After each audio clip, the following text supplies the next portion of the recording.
Moving on to that IUPUI game on Saturday night, the Jacks had a 14-point lead in that first half. Yeah. Let that slip away, lose 81-76. That could have been a huge win because IUPUI, they're right there with IPFW second in the league. But absolutely, sooner or later they got to start sweeping some of these weekend series instead of just splitting them. Yeah, and they've never won at IUPUI, and I think that was a really good opportunity for them to do it. But IUPUI is a really good team. They got Alex Young, who's absolutely one of the three best players in the league. Yes. And he kind of got let loose there in the second half. I forget how many points he had in the game. I think he might have had like 25, 26, and most of those were in the second half. I don't know what happened, to be honest with you. It just it was an instance where the Jacks defense kind of lacked there in the second half, and then IUPUI just couldn't seem to miss. And IUPUI is a good home team. They've always played well in the jungle, as it's called. Again, their defense is so poor, and every single time it's like it's a broken record with Scott Nagy after the game. It's always, we are so bad defensively, and it kills me inside. Is that because they're so young as a team, do you think? Or I absolutely think youth has something to do with it. Part of it, I think, also just might be athleticism as well. IUPUI, is a really athletic team. They're up there, with Oakland. And again, Oral Roberts, that's another team that's extremely athletic, and so they suffer there. And then part of it, it's effort, I think, as well. It's players like Chad White. These are young players that are still figuring out, how to play it on the defensive end. And one thing I have noticed, though, is Dale Moss, I think, is pretty clearly their best defender. And he hasn't really been on the court in the closing minutes there. Because he can keep up with some of those guys, unlike some of the other, like White or some of the other guys. He can keep up with Alex Young or whoever. Yeah, and he's known as a real energy guy. Yeah. So does one guy make a difference? I don't really think he makes that much of a difference. But what will Nagy do here from here on out? Is he going to say, no, we need to change this? Because I think if the Jacks even improve a little bit on the defensive end, I think it makes a huge difference. Because this Oral Roberts game, this IUPUI game, if their defense is even... Because they're close games, a 5-point loss to IUPUI, an 8-point loss. If you're just a little less terrible on the defensive end, they win that game, even while playing overall a bad performance defensively. So, again, I think it's just a minor change that they need to make, but this is why they're 4-3, 5th place. You have to make stops in the Summit League because there's some really, really talented shooting teams in this conference. Then moving on to the women, they were at IUPUI this past Saturday, and I don't know what to think about the women. IUPUI is a terrible, terrible, god-awful team, and they let a first-half lead slip away to where the Jaguars were up 2, and the game was tied in the final 3 minutes. And IUPUI is just as bad as Centenary. Right. So what do you make of the women? This should be a team that in years past they would have won by 20, 30 points easily. I think part of that just comes to focus. You get a lead on a team that is inferior athletically, and you can kind of coast from there, and that's, I think, part of what had happened there. As far as the team, they shoot a high frequency of three-pointers, 18 three-pointers a game. And you know what the problem has been is they haven't been making very many of those threes. You remember in previous years, it seems like they would just ride the momentum of the three-point shot, make a couple in a row. Other team calls a timeout, and then, they're rolling, and they'll keep that going for the entire game, and that has not happened this year at all. In fact, I think the three-point shooting has actually cost them some games, I believe. If you look at some of their numbers from games, from three-point shooting, it's just there's some really, really bad performances there that I think have cost them some games. Interior, though, talking about players like Jenny Sonnenberg, and even players like Katie Lingle who have stepped up lately. She's came on here a little bit with her defense and rebounding. Yeah, and it makes me think maybe try something new. Maybe put a little bit more focus on that inside presence with Lingle and Sonnenberg there, and maybe put less pressure on players like Kristen Rodert and Jill Young. These are two players that I think have struggled a lot this year with that new heightened role that they've had. And Rodert had a good game against IUPUI and might be coming around a little bit, but they're too one-dimensional, I think, offensively. So if you're not going to be having a good shooting night, you're putting yourself in a bad spot. Because in years past, you had that inside presence of a Workentine or a Bolver but you also had the outside threes working. Yeah, and those players, I mean, those players could do a little bit of everything. Yeah. And then, you know, they don't have them anymore. Switching to the football here, a little bit out of season, but we're kind of in the heart of recruiting time right now. The Jacks had a couple verbals over the past couple weeks. They got a Reggie Gandy, a running back from Minnesota area, Player of the Year, Associated Press, put up over 3,100 yards this past season, 10 yards a carry. Then you got Eric Klein, a quarterback from Blaine, Minnesota, also Player of the Year recognition from the Star Tribune. How do you explain that? You know, players, the level of football may not be that high of high school of which they're playing. I mean, you put up 3,100 yards. You could play Madden, you're not putting up 3,100 yards.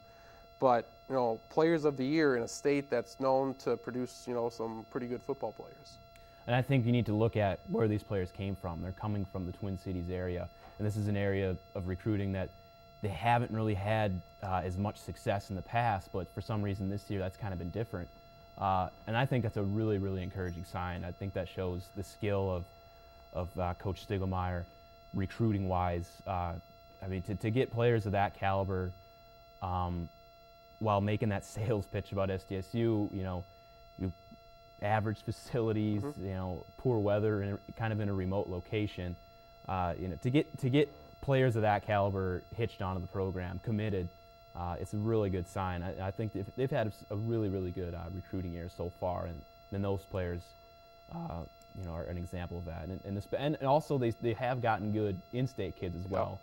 They didn't get what's his name from Sioux Falls, Hermanson. Hermanson. He went out to Montana. But they've gotten Brandon Moore and some good in-state players too. So it's been a good year for them, and I think they got some really good players that are going to make a difference in the next couple of years. And looking ahead now to more basketball this weekend, the men got a big game against Oakland Thursday. I mean, if you want to see some athletic people and some great basketball players, I don't think it gets any better than Keith Benson from Oakland. Yeah. He's a guaranteed pick in the draft this summer for the NBA. Yeah. And he's a rare commodity. I mean, a true 5, you know, at about 7 foot, athletic, good free throw shooter, one of the top shot blockers. This is the cream of the Summit League crop, I believe. And it's all coming to Brookings this weekend. Fort Wayne has some good athletes as well. Yeah, it's a good weekend for basketball, absolutely. What do you do to stop him? Are they going to put Dykstra on him and kind of maybe put in Fegan there to change it up a bit? Or because in past they tried Engen because he was long, but that really hasn't done much. I'm positive they'll have some form of double team on him, absolutely. I think Fegan and Dykstra are going to be, their duty is going to be, you know, maintain him, you know, get him, maybe possibly get him into foul trouble. Try to fluster him a little bit, but this is one player that they can't stop. So I mean, you know, they need to try to maintain him a little bit. And he's had good games in Brookings this past couple of years.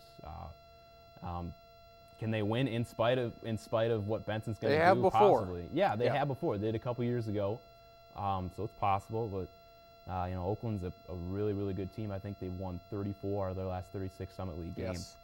It's very, very impressive. Greg Campy has a really good program over there. However his hair may look, he runs a pretty good. I agree. What's with that curly hair stuff? It belongs in 1982, I believe. He had that shaved hair thing for the tournament last year. It was pretty tight. He looked pretty sleek, but yes. I tell you what, well, as long as your team wins. Yes. Then you got IPFW coming in this weekend for a doubleheader.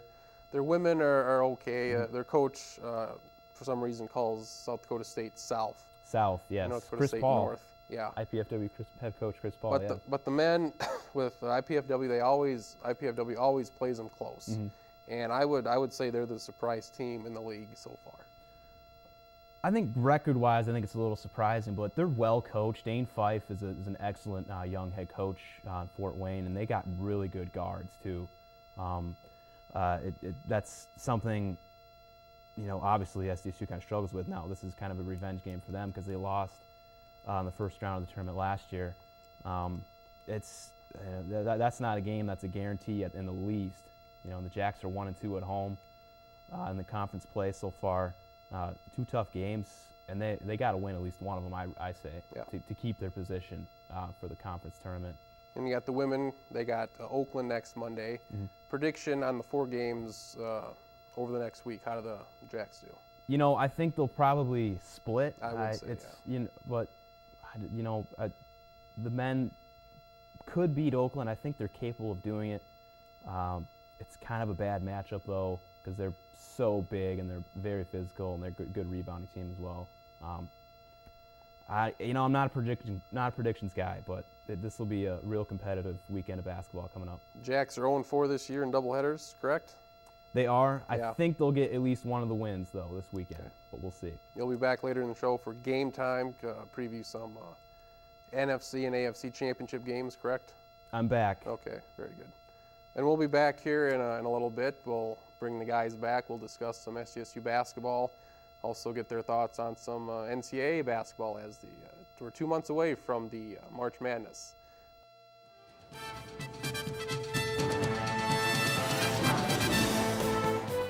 Welcome back to the Sports Lounge. I believe Travis got a little, I don't know, he misremembered what the name was. I'm going to edit that out. Okay, all right. Well, it is the Sports Lounge and not the Sports. We can call that segment Beyond the Box Score. From now on, we're going to call our segment with Drue Aman Beyond the Box Score. That's because fine. we're Just going. like that. That's how decisions are made. Decision made. And there you have it. Make you happy because that was your idea. Show. Yes.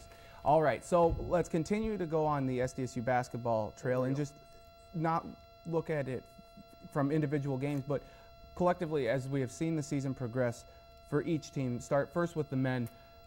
Is this team? I really find that this team is definitely more exciting this year, and they are so much better than they have been in recent years. Is that how you all see them? And do they have a shot, perhaps, at a Summit League championship?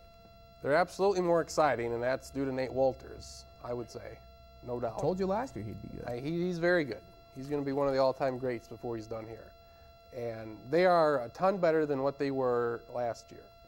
But it all comes down to those 3-4 days in Sioux Falls in March. And could they win a first-round game? Depending on the matchup, maybe. Can they avoid Oakland until the championship? That's the big question, because this is Oakland's thing to win, no doubt. And I think it would be a pretty big upset if anybody but Oakland won this season.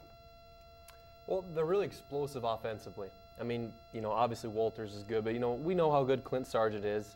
But, I mean, Tony Fegan, Chad White, Heemstra, starting to land some good recruits. These guys are explosive offensively, and it's just kind of, can they stay hot? You know, can they get hot during the tournament, and can they stay that way for, you know, what, 2-3 games? Depends on if they play NDSU in the first round. Jeez.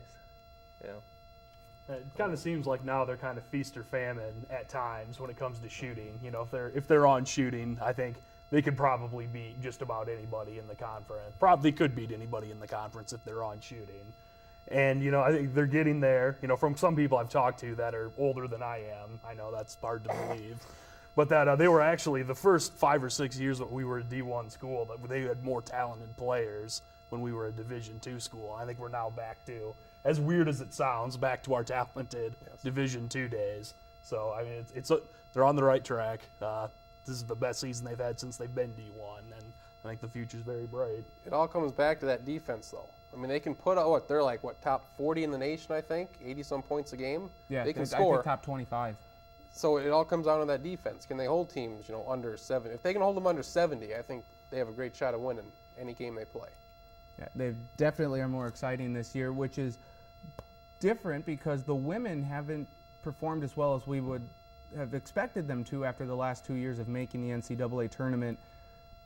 Simply put, they had a very difficult non-conference schedule, but they don't seem to have it this year. Why is that? I mean, you look at the leaders of the team, the seniors. Kristen Rodert, she's a senior. Macy Michelson's a senior. She's been out. You look at Jill Young, she's only a junior, but she's been there 4 years. And you look at these players, and they have not stepped up. Rodert had a great game at 24 points, maybe her best game all year. But you look at what she's done the last couple games, putting up single digits. I remember, like, the last game I saw at home, I think she had 5 points and made 1 shot. You cannot have your number 1 player do that. They have to be consistent every night. And right now, they're just not consistent. No, I agree. You know, and last year you had a Maria Bover. You know, 2 years ago we had Jen Workentine.